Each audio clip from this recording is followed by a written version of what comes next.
শরীয়তপুরের জাজিরায় আধিপত্য বিস্তারকে কেন্দ্র করে দুপক্ষের মধ্যে সংঘর্ষের ঘটনা ঘটেছে।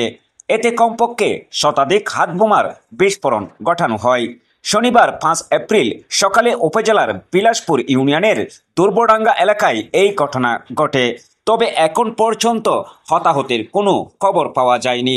স্থানীয় ও পুলিশ সূত্রে জানা যায়, বিলাসপুর ইউনিয়নের চেয়ারম্যান কুদ্দুস ব্যাপারী ও স্বেচ্ছাসেবক লীগ নেতা জলিল মাতবরের সমর্থকদের মধ্যে আধিপত্য বিস্তার নিয়ে বিরোধ দীর্ঘদিনের।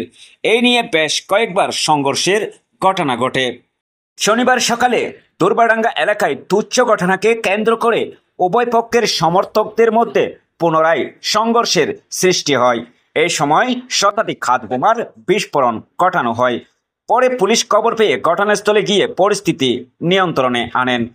এদিকে দুপক্ষের সংঘর্ষ এবং হাতবোমা বিস্ফোরণের 15 সেকেন্ডের একটি ভিডিও সামাজিক যোগাযোগ মাধ্যম ফেসবুকে ছড়িয়ে পড়েছে, যেখানে দেখা যায় একটি খোলা মাঠে উভয় পক্ষের লোক মুখোমুখি অবস্থান নিয়েছেন।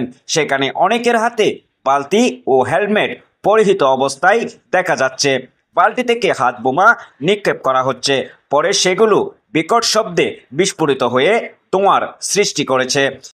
এই ব্যাপারে কথা বলার জন্য কুদ্দুস ব্যাপারী ও জলিল মাতবরের মুঠোফোনে একাধিকবার ফোন দিলেও নাম্বার দুটি বন্ধ পাওয়া যায়।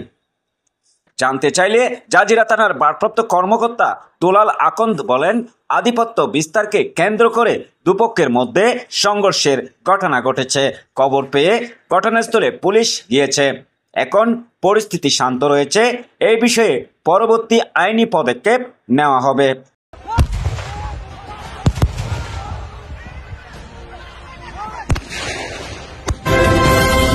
বাংলা নিউজ 21 চেতনায় সত্য প্রকাশে অঙ্গীকারবদ্ধ।